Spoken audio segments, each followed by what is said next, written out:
CST, un rebondissement que beaucoup attendaient. Le fils de Bernard Kouchner a enfin décidé de porter plainte contre son beau-père, le politologue Olivier Duhamel, ce mardi 26 janvier. Une décision qui fait écho à la publication du livre La Familia Grande de sa sœur jumelle Camille Kouchner, dans lequel elle lève le voile sur un sombre secret familial. L'avocate y révèle en effet les terribles agissements d'Olivier Duhamel, qu'elle accuse d'inceste mais aussi de viol sur mineurs, notamment envers son frère jumeau Victor, de son nom d'emprunt. L'ancien président de la Fondation nationale des sciences politiques est aujourd'hui visé par une enquête pour viol et agression sexuelle sur mineurs de moins de 15 ans.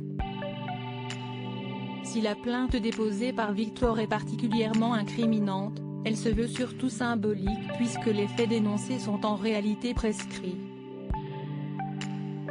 Victor a eu 18 ans en 1993 et à l'époque, la loi sur le délai de prescription était de 10 ans. CST d'ailleurs pour cette même raison qu'une première enquête avait été classée sans suite en 2011. Comme le rapporte Le Parisien, à l'époque, Victor avait cependant refusé de porter plainte, de peur de voir son équilibre familial et professionnel entaché par l'enquête. Mais qu'est-ce ce qui a motivé le fils de Bernard Kouchner à franchir le pas cette fois-ci, même s'il y a prescription ? Comme l'indique une source informée dans Le Parisien, l'état d'esprit de Victor n'est plus tout à fait le même. Victor considère que les raisons qui l'avaient poussé à ne pas porter plainte n'existent plus, a expliqué la source à nos confrères avant de poursuivre. Depuis la publication du livre de sa sœur, l'histoire est sur la place publique. Il vient fermer la boucle.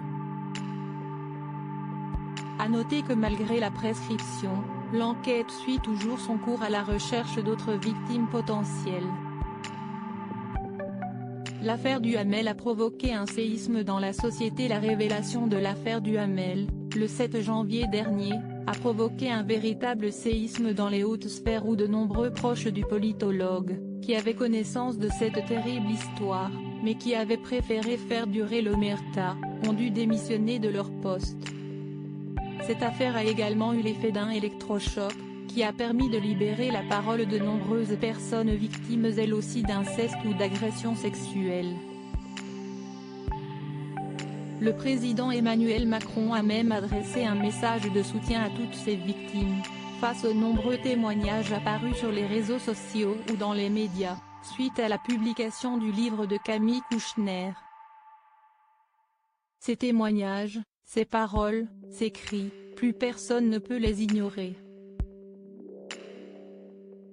Contre les violences sexuelles faites à nos enfants, CST aujourd'hui à nous d'agir, a ainsi fait savoir le chef de l'État dans une vidéo où il salue le courage de ces personnes qui sortent aujourd'hui de leur silence.